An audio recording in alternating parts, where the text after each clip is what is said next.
Good evening and welcome. Tonight we are going to be reading some articles out of History magazine. And as you can see by the title, the theme of tonight's video is Women from History.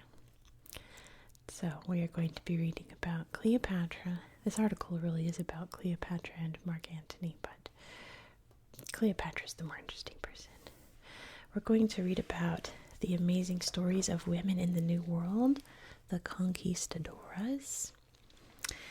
And we're going to read, I probably should have bookmarked it now that I thought about it, about Mary Anning, who pretty much discovered dinosaurs, I like to put it lightly. And if we have time, I'll tell you the story of when I went to visit her town in England to try to retrace her steps and failed miserably. But these articles were not chosen by me, they were chosen by my channel members. These articles were chosen by Alessia, Laura Taylor, Luna, Cappy, Chris W., Alex, and Jill. Thank you so much for picking these articles. And if you, watching this video, would like to choose a future history magazine, you can become a magazine article. You can become a channel member by clicking the join button right down there. If you're on mobile and it's not visible, you can click the very first link in the description box below. It's only 99 cents a month. And not only do you get to pick articles, but you get your name in every video. You get access to some really neat exclusive content and all kinds of other goodies. You also get to watch every video I make super early, sometimes like up to a week early if I'm on top of my schedule. Not to mention, I should be getting the next issue of History magazine, like probably by around like this time that you're watching this video. I should be getting the new new magazine this week. So now's the time to join if you want input on future History magazine videos. And also, speaking of amazing women, I've adopted a new kitten. She's a sweet little girl. Her name's Bonnie Blue. And she's crazy because she's 8 weeks old. So I've locked her out of my office. You might hear her in the background playing with toys or running around with my other cat, who is 2 years old but is now acting like he too is 8 weeks old now that he has a little baby friend. So if you hear that in the background, my apologies. They are insane. They are cats. So with that being said, I'm also wearing long sleeves so you can't see all of the gashes I've got from the kitten scratches. But with that being said, let's start off by reading about Cleopatra and Mark Antony.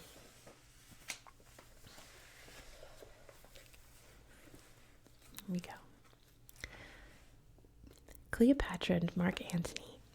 These two names are inextricably linked in one of the most famous or infamous romances of all time, a union that led to a military disaster at the Battle of Actium, followed by the death of both lovers. But the pair weren't just ill-fated romantics. They were major players and victims of the political forces of their time. Though Antony and Cleopatra had met before when she was Julius Caesar's lover and the mother of his son, and Antony was his right-hand general, their romantic relationship began after the Battle of Philippi in 42 BCE, where Mark Antony and Octavian defeated Caesar's assassins, Brutus and Crassus. Octavian and Antony had been forced into an uneasy allegiance while vying for Caesar's political inheritance. They divided the Mediterranean in two. Octavian administered Italy and the other western territories in what is now Europe, while Antony was in charge of reorganizing the eastern domains of the Roman Republic. Several vassal kingdoms in the eastern region were dependent on Rome. The most important in terms of prestige, population, and wealth was Egypt, ruled by Cleopatra VII. Cleopatra had taken command of the country a few years earlier after getting rid of her brother Ptolemy with Caesar's help. Instead of visiting Cleopatra in Egypt, Antony summoned her to the Anatolian city of Tarsus in 41 BCE. She made a grand entrance, and although Antony was married to a woman named Fulvia, he and Cleopatra soon became lovers. Fulvia died shortly after Antony's return from Egypt, and Cleopatra gave birth to Antony's twins, but this didn't prevent him from making a politically advantageous marriage to Octavia, the sister of his co-ruler of Rome, Octavian. Still, with some periods of separation, the destinies of the Roman general and the Egyptian queen remained entwined until their tragic deaths in Alexandria in 30 BCE after the Battle of Actium. Smart man, foolish choices. Antony was a man of intense passions, fond of not only physical exercise, but also parties and carousing with women. His peers often disapproved of his choice of lovers. The actress Cytheris was seen as dissolute. Fulvia, Antony's first legitimate wife and mother of two of his children, was said to have too much political ambition. When the relationship between Antony and Octavian broke down completely, Antony's critics claimed that he'd become entangled by the wiles of another ambitious woman, the perfidious Cleopatra. In male-dominated Greco-Roman society, it was inconceivable that an imperial leader such as Antony would relate on an almost equal footing with a female foreigner.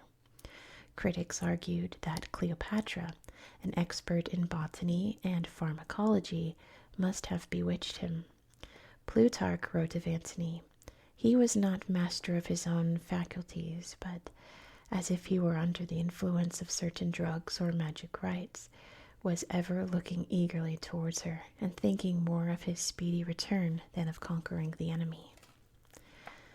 The couple's detractors portrayed Cleopatra as a femme fatale who resorted to artful seductions to keep Antony ensnared. The poet Horace, in one of his odes, called her fatale monstrum, the accursed monster.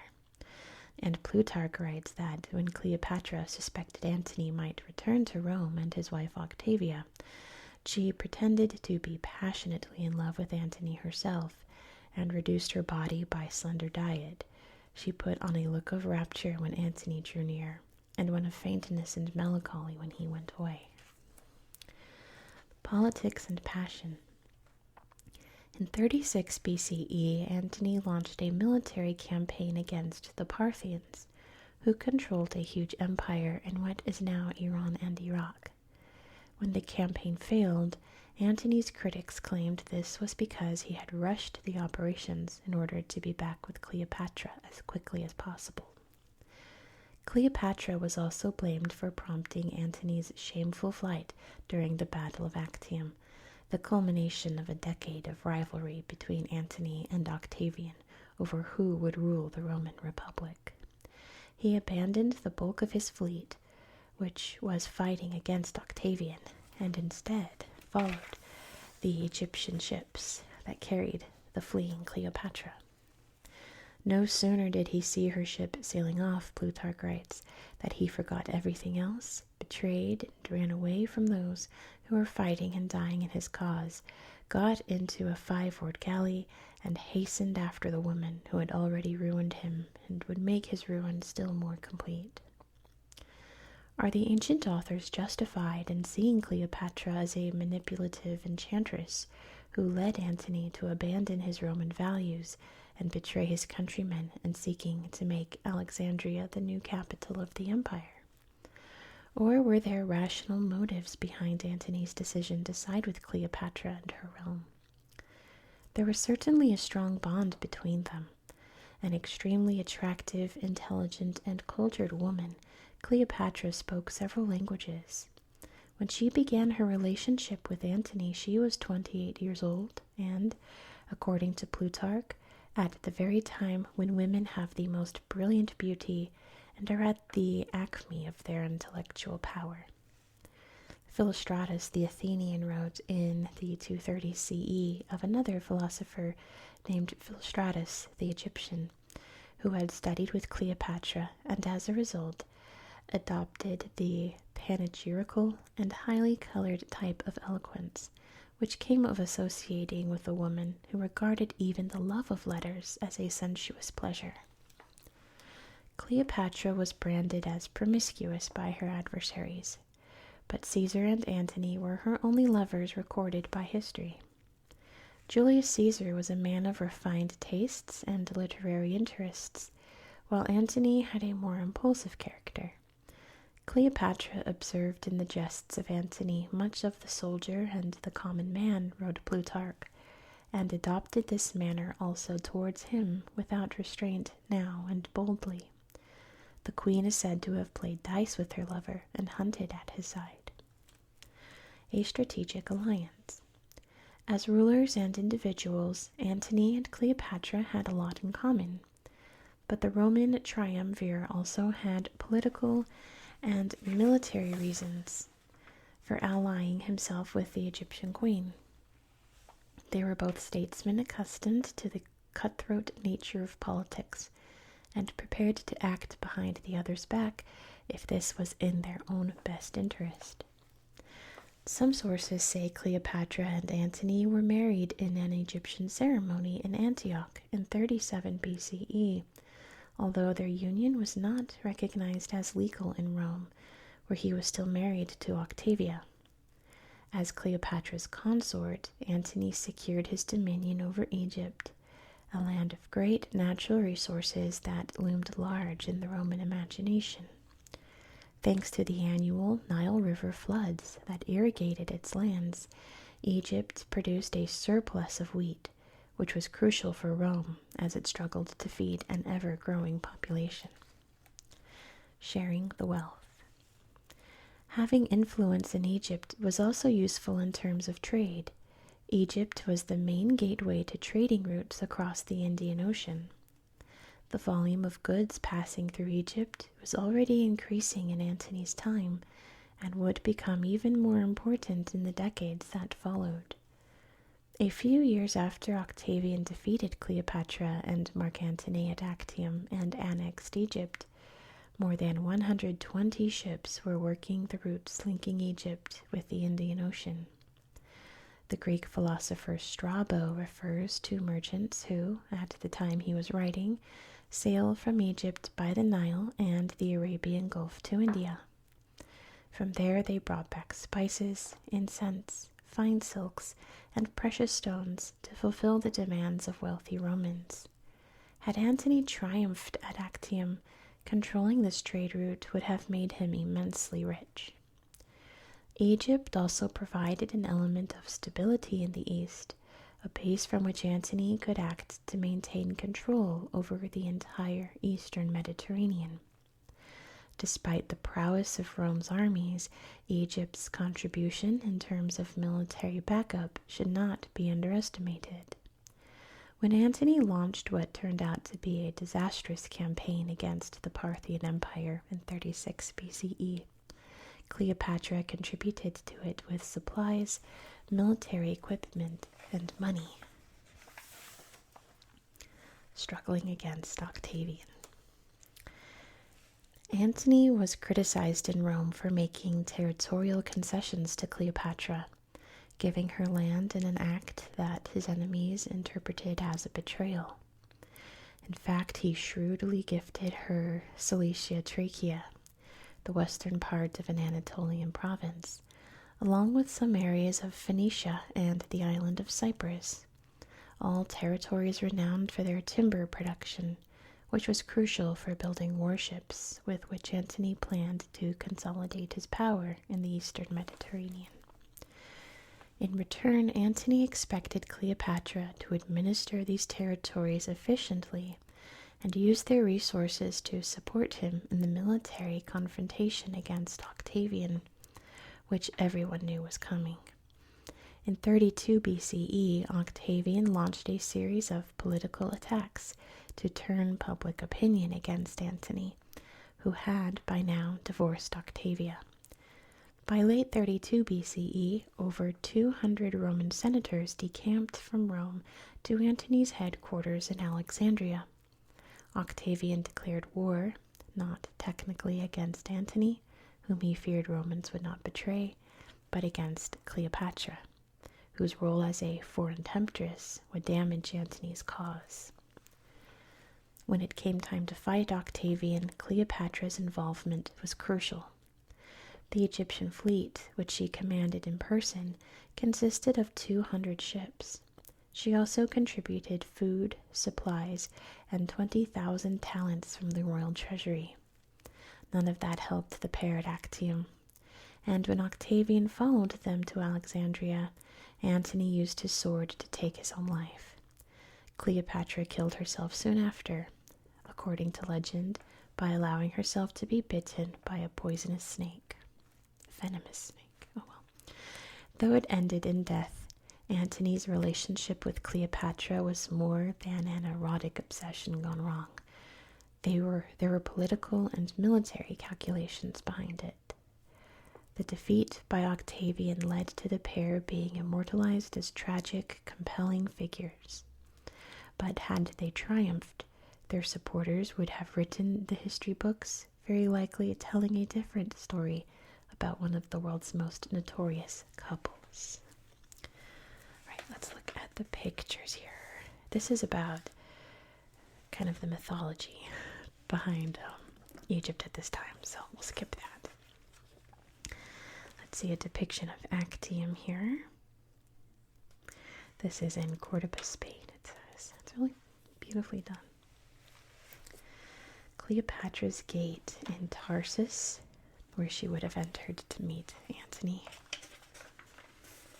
This is Karnak, has to be. Oh no, it's not at all. I looked at the pillars, but I didn't look at the ceiling. This is the Hall of Hathor in Dendera. And it says that, the artwork depicts Cleopatra's father and his children. Of course, at that time, following Egyptian tradition, the pharaohs always married their siblings, which is a yikes, but that's how Egypt rolled back then, even when the Macedonians took over after Alexander. The beautiful, lush fields by the Nile River. Bitumen and dates, Cleopatra versus Herod. I didn't read this box. But it says that they took bitumen from the Dead Sea to create mummies, so they must have had a close relationship with the peoples of the Levant, I guess King Herod at this time. There's a statue of Isis and a little baby god Horus at the time. Let's see, this is in Hatra, which was a Parthian city where Mark Antony attempted to invade. Here's a classic painting of Antony and Cleopatra.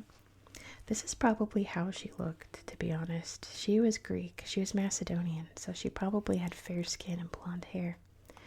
We don't really know because there aren't any concrete depictions of Cleopatra from the time when she was alive. People who saw her didn't really depict her very well, but everyone described her as a gorgeous, beautiful woman. See, this is a supposed depiction of Cleopatra, and you can't really, you don't know her hair color because the colors have faded, or really any good features, and she's painted up all Egyptian because she did like to wear Egyptian costume because she was queen of Egypt. So, but this is in the Louvre. How interesting. Look at this portrait of her.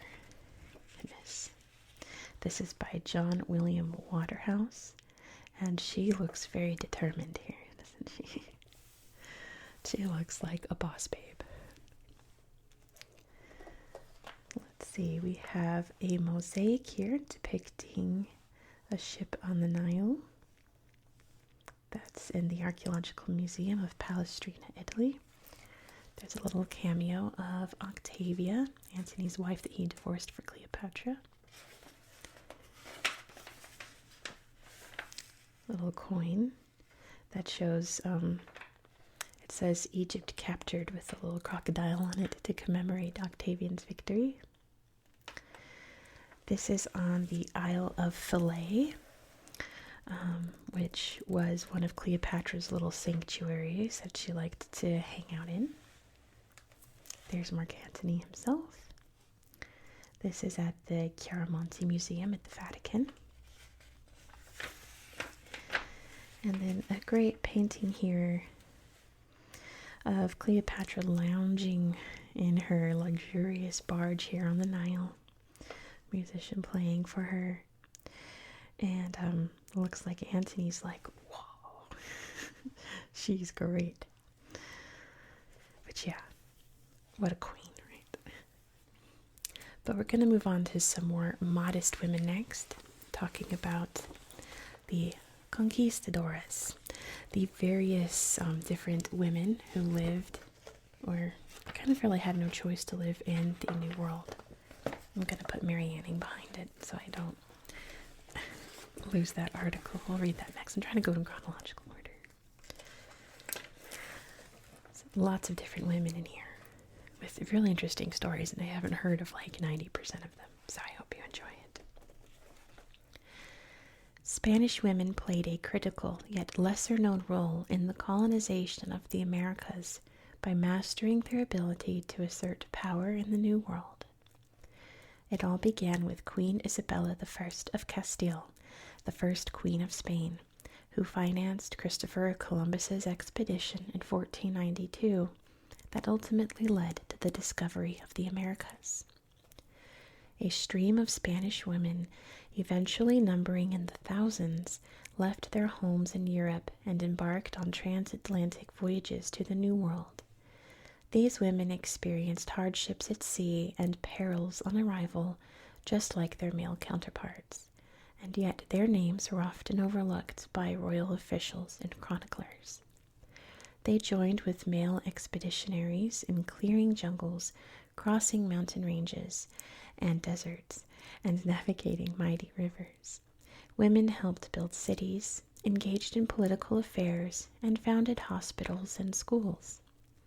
Some also fought against the indigenous peoples. They were mothers to both the criollos, the people of European descent born in the Spanish colonies, and along with many indigenous women, mothers to the mestizos, or mixed-race people of Spanish and indigenous descent. Discoverers. While the names of the men who set sail from Spain throughout the 16th and 17th centuries are relatively easy to track down, the women who went with them left less of a paper trail. According to records from the House of Commerce in Seville, which handled all the administration surrounding expeditions to the Americas, there were 4 female travelers among the 1,500 people on Columbus's second expedition. In September 1493, that was against your sentence. On Columbus's second expedition in September 1493, Maria Fernandez, maidservant to the Admiral Columbus, Maria de Granada, about whom no more details are given, and the merchants Catalina Rodriguez, a native of Sanlúcar, and Catalina Vázquez. On Columbus's third voyage, which set sail from Sanlúcar de Barrameda in southern Spain in May 1498, 30 women were listed. Some were wives of the male expeditionaries, such as Catalina de Sevilla, who appeared registered with her husband, Pedro de Salamanca.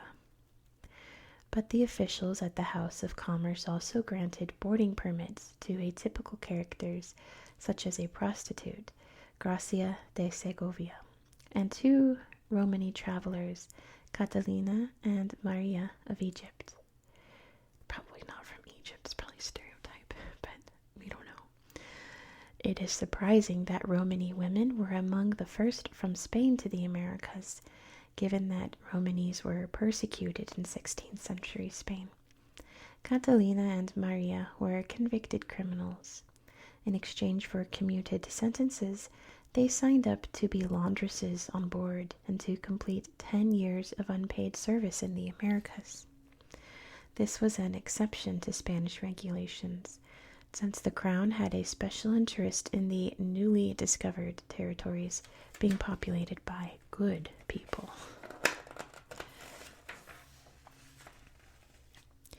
They wanted Spanish traditions to govern life in the Americas. The authorities were also keen for single women to join the expeditions in the hopes that they would end up marrying the single Spanish men who were setting out to make a life in the New World. One example of this was the expedition organized to bring single Spanish women and Spanish families to the recently founded city of Asuncion in Paraguay. The influx of single men from Spain had led to a situation where a Jesuit of the time said, "One Spanish man lives with up to 10 Guarani women." In April 1550, an expedition including 60 women left Sanlúcar de Barrameda. It was commanded by Mencia Calderón de Sanabria, a noblewoman for Badajoz in southwest Spain. Her late husband, Juan Sanabria, had been appointed adelantado, or governor, of Rio de la Plata, and had signed an agreement with the Spanish crown to organize and lead the expedition to Asuncion. But he died before being able to carry it out, and the title of adelantado passed to his teenage son from a previous marriage. The plan had been for the expedition to carry in 6 ships, 80 married men with their wives and children, 20 marriageable maidens, and a further 250 single people, men and women of any age. Although the Sanabria Calderón family borrowed money against the farm they owned, they couldn't get enough money to meet all these contractual demands. But despite the setbacks, 3 ships with 300 people on board set sail with the mission of bringing some order to the city of Asuncion. This trip was full of incident and chaos. A storm scattered the 3 ships, and then in the Gulf of Guinea, a corsair boarded the light patache the women were traveling on and assaulted many of them. They suffered famine on the island of Santa Catarina off the coast of Brazil, and imprisonment in the Portuguese fort of Santos near present-day Sao Paulo. They fought the Tamoyo cannibals and faced 5 years of illness and desperation, losing many of their party, before reaching their destination. The 22 men and 21 women who finally arrived in Asuncion in May 1556 had been traveling for 6 years and 1 month, and in that time they had covered more than 10,500 miles over sea and land. What a disaster. Gosh. Explorers. A significant number of women took part in the Spanish voyages of discovery, even though the chronicles tend to overlook their role. It is not widely known that when Francisco de Orellana sailed up the Amazon, he was accompanied by his wife, Ana de Ayala, and a large group of women born in Trujillo, western Spain. Orellana's expedition numbered about 400 people when they set out from Sanlúcar on May 11th, 1545. But the voyage turned to disaster as supplies ran short. Many people deserted the ships in the Canary Islands and Cape Verde, and some ships were wrecked. In December, the survivors arrived at Marajó Island, it's Brazil, Marajó Island, on the Brazilian coast in the Amazon Delta, ready to enter the mouth of the Amazon and explore the river as far as the border region with Peru. For 11 months, the expedition members navigated some 550 miles along tributaries and dead-end channels in an agonizing odyssey of disease, hunger, and armed conflict with the local people. Many died from these incidents. When they returned to the mouth of the river and entered a village in search of food, Orellana was shot and killed by a local, the arrow that killed him piercing his heart. In November 1548, Ana de Ayala and 43 men, the sole survivors of the expedition, built a boat and headed to Margarita Island in present-day Venezuela. Although she outlived her husband, Ana de Ayala received little mention in records of the expedition. Colonizers. The women who came to America as settlers suffered the same hardships as their male companions, and often fought alongside them against the indigenous people they encountered.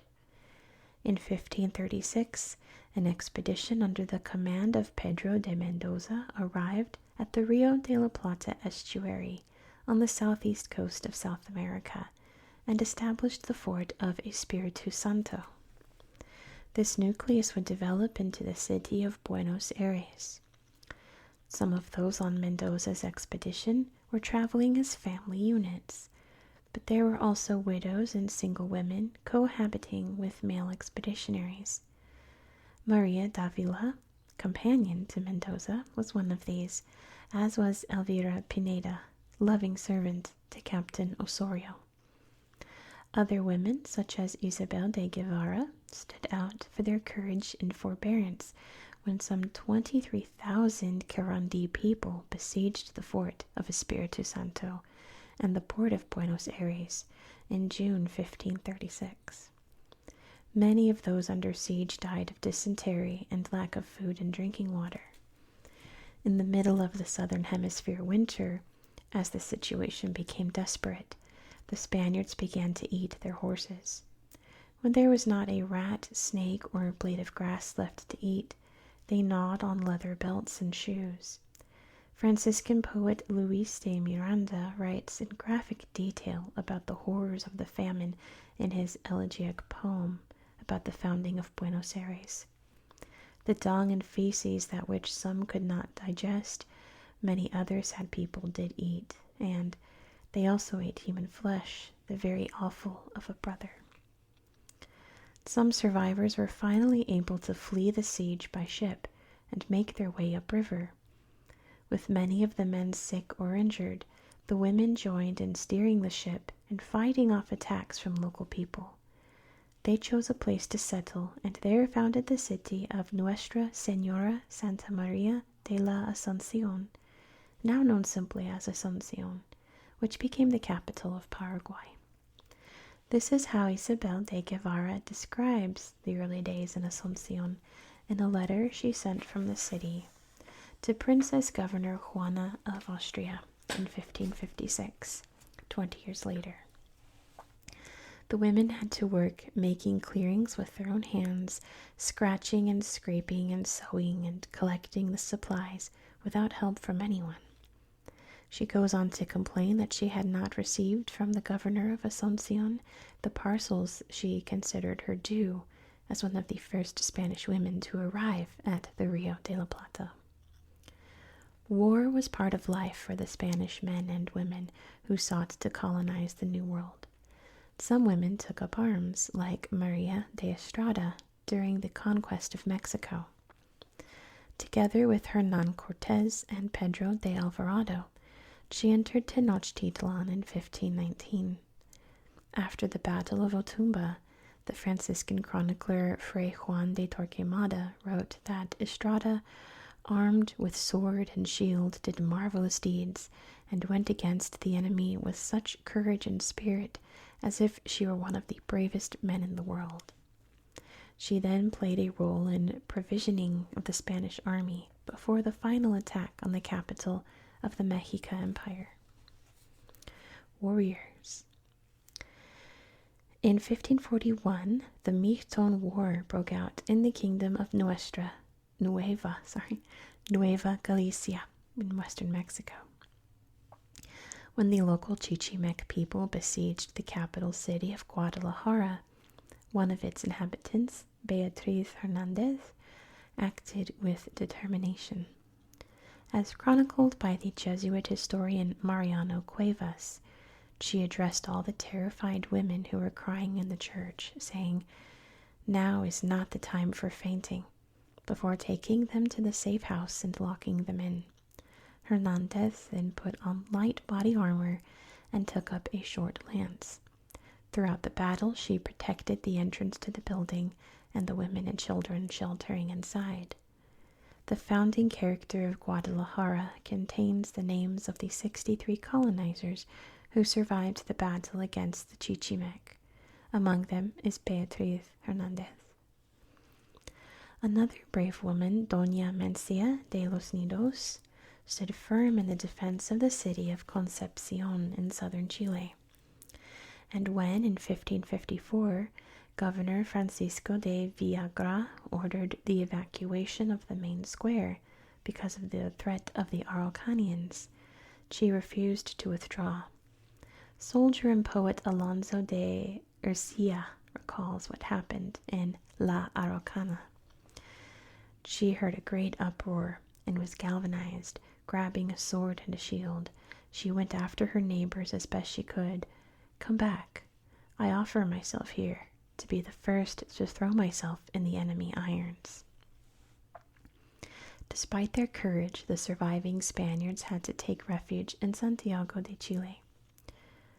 But the best known female soldier of the Spanish conquest of America is, without a doubt, Catalina de Erauso, also known as the Monja Alferez, or Lieutenant Nun.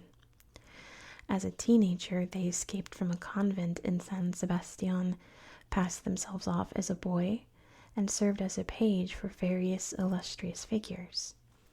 In 1603, at age 18, they boarded a ship in Sanlúcar and set sail for the New World.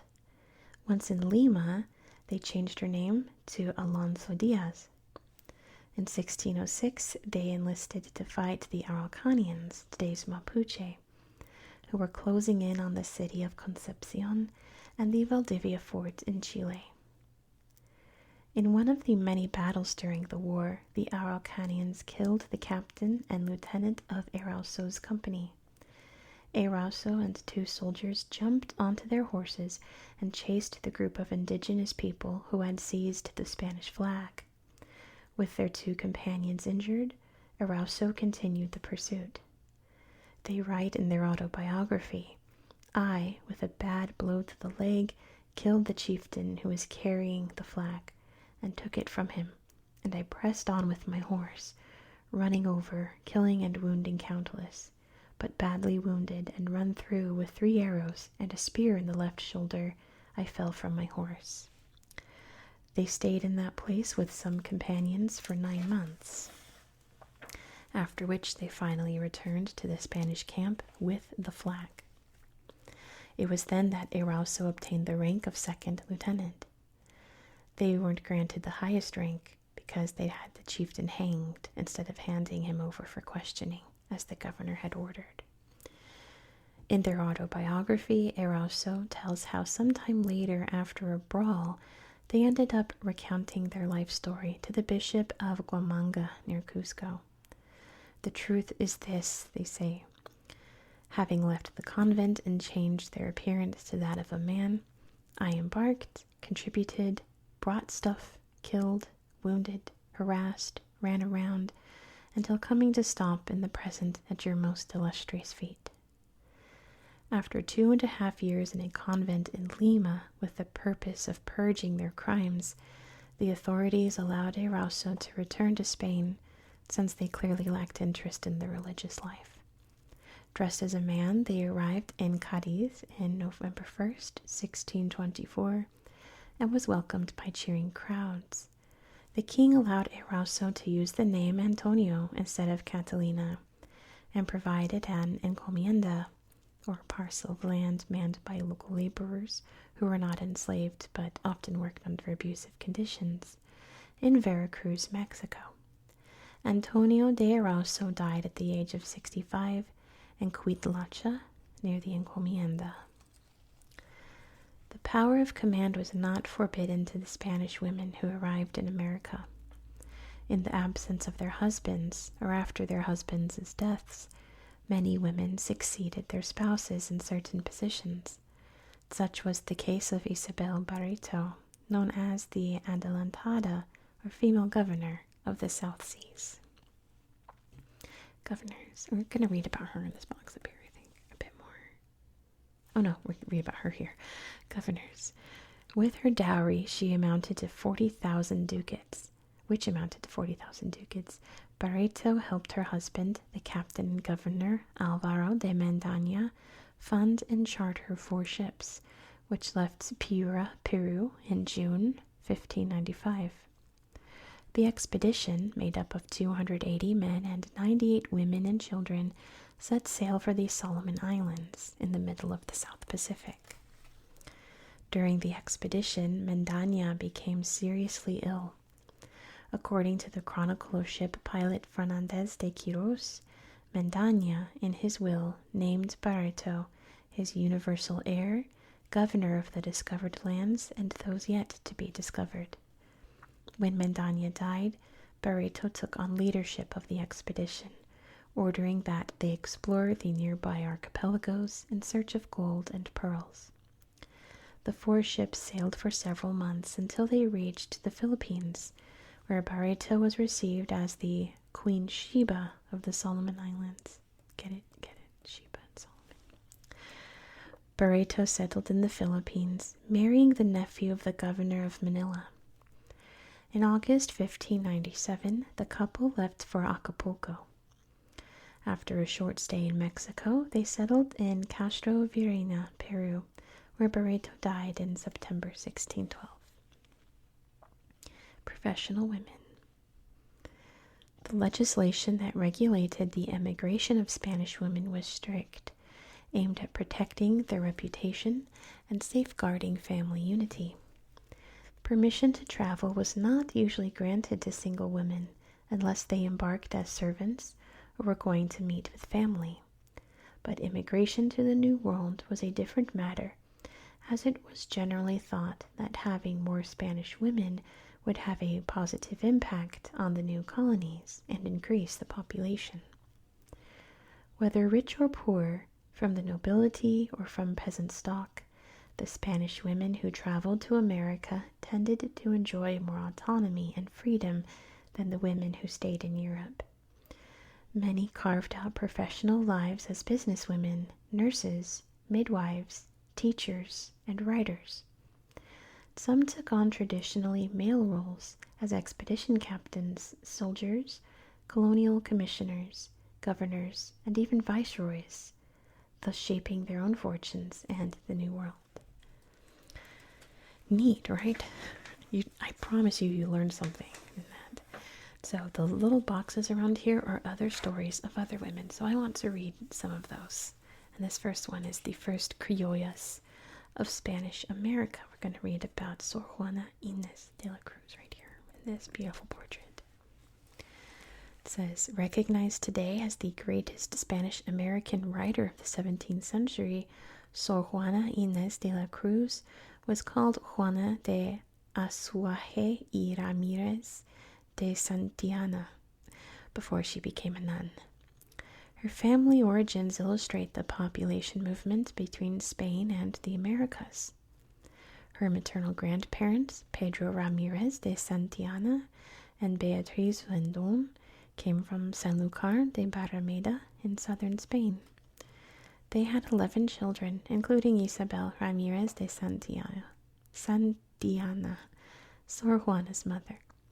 They first settled in Huichapan, some 90 miles north of Mexico City, and then in San Miguel Nepantla, near the capital of the Viceroyalty. There they owned a farm dedicated to corn, wheat, and livestock, and it was taken care of by enslaved black and mixed-race workers. Recent investigations have shown that Pedro de Azuaje y Vargas, the poet's father, was from the Canary Islands, although he also had Basque ancestry. The Azuaje family owned sugar mills in the Canary Islands and were soon trading with America. In the 1640s, Pedro de Azuaje and Isabel Ramirez established an informal union from which 4 daughters were born, including Sor Juana. She was raised by her grandparents and in religious institutions in Mexico. To pursue her wish of continued learning in 1669, at the age of 21, she entered a Carmelite convent, later moving to a more relaxed monastery. In 1691, in a letter to another nun, she wrote that despite the many drawbacks of the religious life, on the basis of its total negation of marriage, it was at least exaggerated and more decent I could choose. Sor Juana became a scholar, archivist, and composer, and would amass one of the largest private libraries in the New World. She mastered poetry, crafting works that would define colonial culture in Mexico, scholarship, and feminist writing of the 17th century. Her works were published in Spain, and some were controversial. Unfortunately, pressure from religious superiors forced her to stop writing. Up here's a really neat, looks like a wood painting or folding screen, it says, of Mexico City in the 17th century. This is Cusco, definitely Cusco today in Peru. We have a little book here, which is about the life of Isabel Barreto. There's a box about her here, but we just read about her, so we're going to skip it. There's some really beautiful paddles there for, oh, it's for dances. I thought it would be like actual boat paddles. They're for dances, that's cool. Here's a box. A pioneer in Mexican education. Born in Llerena, Spain, Catalina Bustamante set sail from Sanlúcar for America in 1514 with her husband, her children, and her in-laws' family. She probably belonged to a noble family and was well educated, having knowledge of Greek and Latin. When she reached her destination, the island of Hispaniola in the West Indies, she worked as a governess to the daughters of the Spanish conquistadors. Later, she moved to Mexico, where she continued her vacation, eventually being appointed head teacher of the school for indigenous girls in Texcoco, New Spain. She taught reading, writing, Spanish customs and language, and religion. In 1529, a group of Spanish soldiers arrived at the school and kidnapped one of the pupils, a chieftainess named Inesita, and her maid, on the orders of the local mayor. Bustamante reported the crime to the Spanish viceroy. When he took no action, she sent a letter to Emperor Charles V. His wife Isabella took up the cause, ordering punishments for anyone attacking schools for indigenous girls. She also made provision for more teachers to be sent to New Spain. Bustamante traveled to Spain, was received by the Empress, and returned to Mexico with a large group of these teachers. Here is Maria de Estrada. We read about how she, fought against the, the Aztecs, the Mexica. And there's a statue here in Guadalajara of Beatriz, I just forgot her name, Beatriz Hernandez. The Chichimeca art here.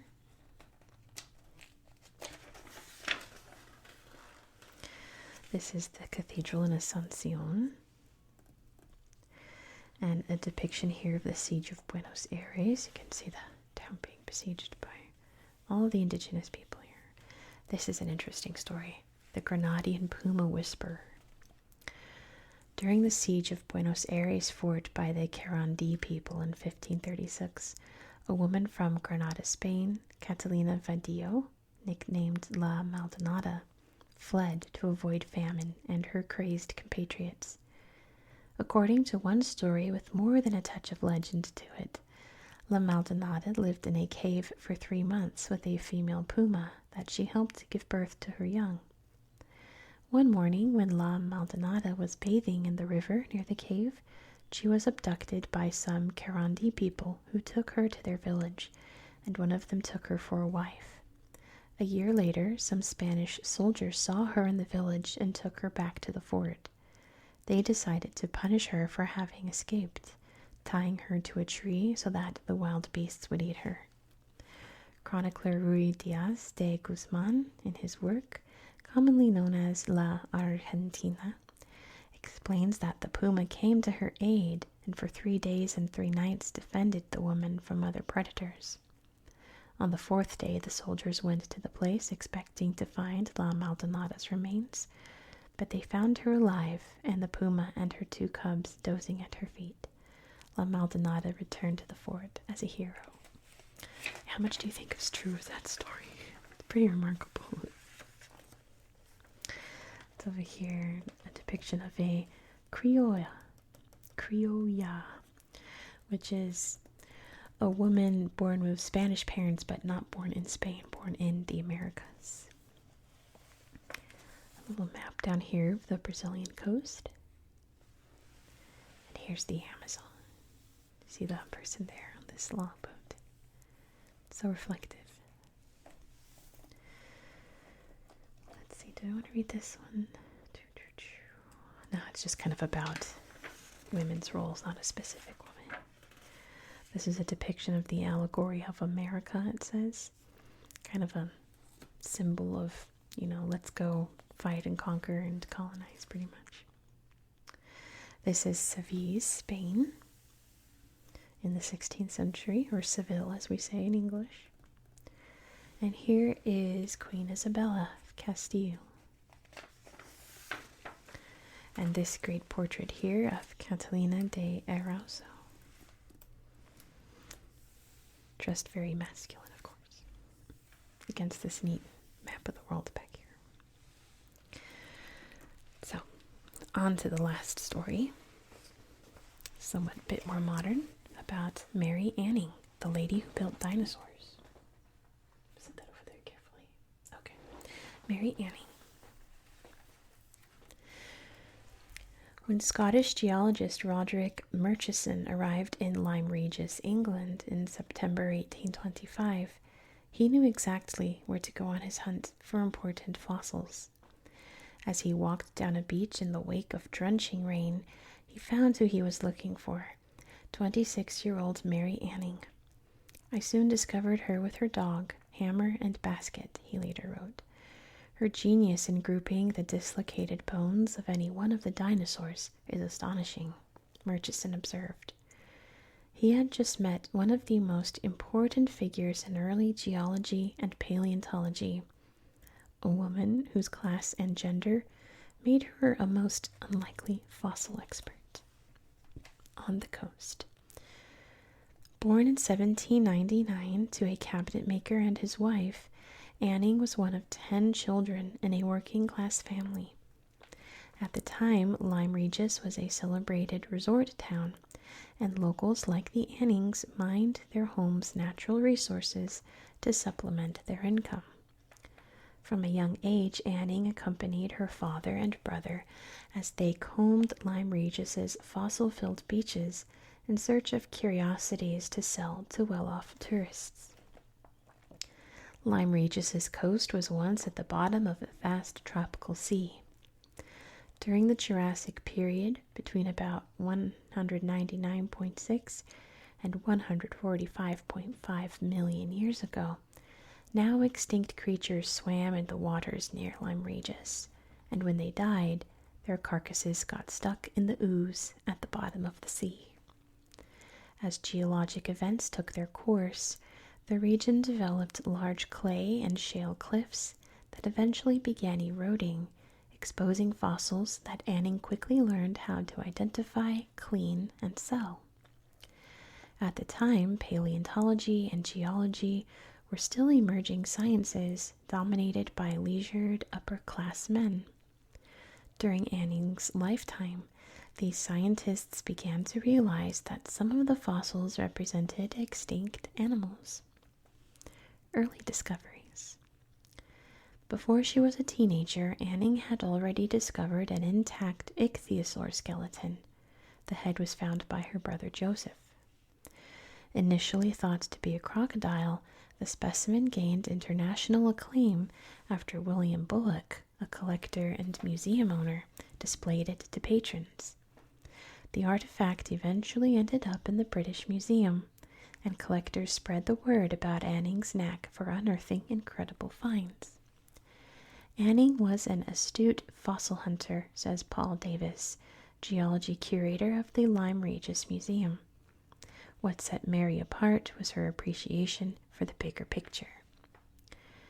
She eventually opened her own fossil shop, which soon became a haven for collectors. Fossil hunting was dirty, dangerous work, but Anning, driven by financial need and her own curiosity, defied the gendered expectations of her wealthier customers. Mary would have been absolutely caked in mud, says Davis. She'd have been lugging big boulders off the beach, whereas the more genteel ladies would only have taken an afternoon ramble down the beach.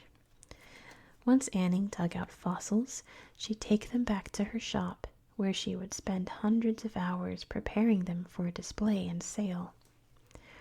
Though almost entirely self-taught, Anning consulted with scientists who were interested in her finds. Through her connections, she obtained the latest scientific papers. She even dissected and drew animals to learn more about their anatomy. Anning often advised the scientific luminaries who made the pilgrimage to her shop in search of groundbreaking finds. Making waves. Anning's fossils created sensations in scientific circles. From a complete and controversial plesiosaur so spectacular that it was briefly considered a fake to a variety of ichthyosaurs and fossilized fish. She also discovered the coprolites, a type of fossil once thought of as stone, were actually fossilized feces containing bones and remnants of other extinct creatures preserved through digestion. But Anning's gender and social class barred her from formal participation in the scientific community and membership in its all-male societies. She never got the fame or wealth many of her male counterparts gained from the work she enabled, and ongoing money problems fostered some bitterness in her life. According to her 3 men of learning, according to her, comma, should be there, 3 men of learning, oh my gosh, I promise I can read English. According to her, these men of learning have sucked her brains and made a great deal by publishing works of which she furnished the contents, while she derived none of the advantages, a friend wrote about Anning in 1831. After Anning was swindled out of her life savings, British geologists raised money for her, even obtaining an annual annuity for her work from the government. Henry Thomas de la Beche, director of what is now the British Geological Survey, sold prints of fossils she discovered and gave her the proceeds. Anning's discoveries were presented to the Geological Society, albeit through the mouth of one of its male members. That was huge, almost unique to my knowledge, says Davis. William Buckland's paper cited her discovery of coprolites. Miss Anning informs me she has found them within the ribs or near the pelvis of almost every perfect skeleton of Ichthyosaurus which she has discovered. Kieran Satchel, the Lyme Regis Museum's Learning and Engagement Officer, says Anning's gender helped her legacy even as it stifled her potential during her life. If Mary Anning was Michael Anning and was born a man, I don't think the story would be half as impressive, he says. The fossil finding she turned into an art still inspires scientists. Beyond extinction. Anning's life and work are anything but outliers, says Natalia Yangyelska, the museum's engagement and collections curator. Behind the era's celebrated men was a legion of brilliant women who knew the science, she says, but they were usually supplemented or overshadowed by men who did the publishing. When Anning died at 47 from breast cancer, she was widely celebrated, but little remains of her aside from letters, fossils, and her singular published article about a fossilized shark jaw. Today, Anning's pioneering work and shrewd scientific brain are revered, and she is considered one of the founding mothers of both geology and paleontology. And thanks to the work of those keeping her legacy alive, Anning's stature is bigger than ever before. Fossils she discovered and prepared are in important collections around the globe, and there may be more that simply do not bear her name. but the indirect contribution of her discoveries may be her largest legacy. By drawing attention to remnants of now gone animals, Anning helped establish the existence of extinction, a revolutionary concept in the period before Darwin's theory of natural selection. This better understanding of fossilization and extinction helped lay the foundation for modern science as we know it, all thanks to Anning and her amazing fossilized finds. Let's look. So this looks like an ichthyosaur here. Ichthyosaurs are my favorite dinosaurs. They're so cool. No, it's not. It's a plesiosaur. This is an ichthyosaur. They were like murder dolphins. I mean, dolphins are already kind of murder dolphins, but these were like extreme. And that's a plesiosaur. You can tell by the flippers there. Ichthyosaurs didn't have these back flippers. Look at the sketch there. That's so cool. Here's the Jurassic Coast. This is near Lyme Regis.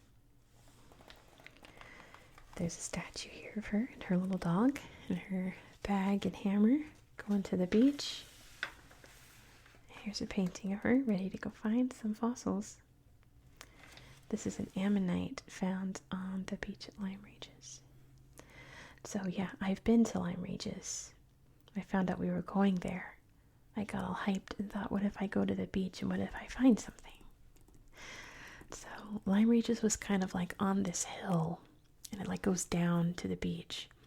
So we'd parked somewhere up top and we walked through the town going down the hill, and then we turned this corner to where the beach is. We got our view of the beach and it was covered with people. You could not see the sand for all these people, and they were all looking down at their feet and walking around very slowly. And I was like, holy moly, I'm not the only person who had this idea. There were easily like 200 people at this beach, like probably more, I don't know. There were so many people combing the beach. It was an incredible sight. So I thought, I guess I'm not going to have my Mary Anning moment and go on the beach and find a little bone of something. I don't know. Oh well. But it was nice to visit Lyme Regis. But that is the articles for tonight. So thank you so much for watching. Thank you so much to my channel members who picked these great articles. And again, if you want to pick future articles, you can click the join button right down there, or the first link in the description box if you don't have a join button. And become a channel member for only 99 US cents. That's the cheapest possible price I could set it to. If I could make it lower, I could, to make it more accessible for everyone. There's no levels. There'll never be a price increase. It will always be the cheapest possible price so that everyone can join without being, oh, I can't afford that. Oh, that's too much. I'm not going to be a watcher and be like, well, anyone can afford $5. Not everyone can. So it's as cheap as possible. Help support my channel, and I give back some good stuff to you guys.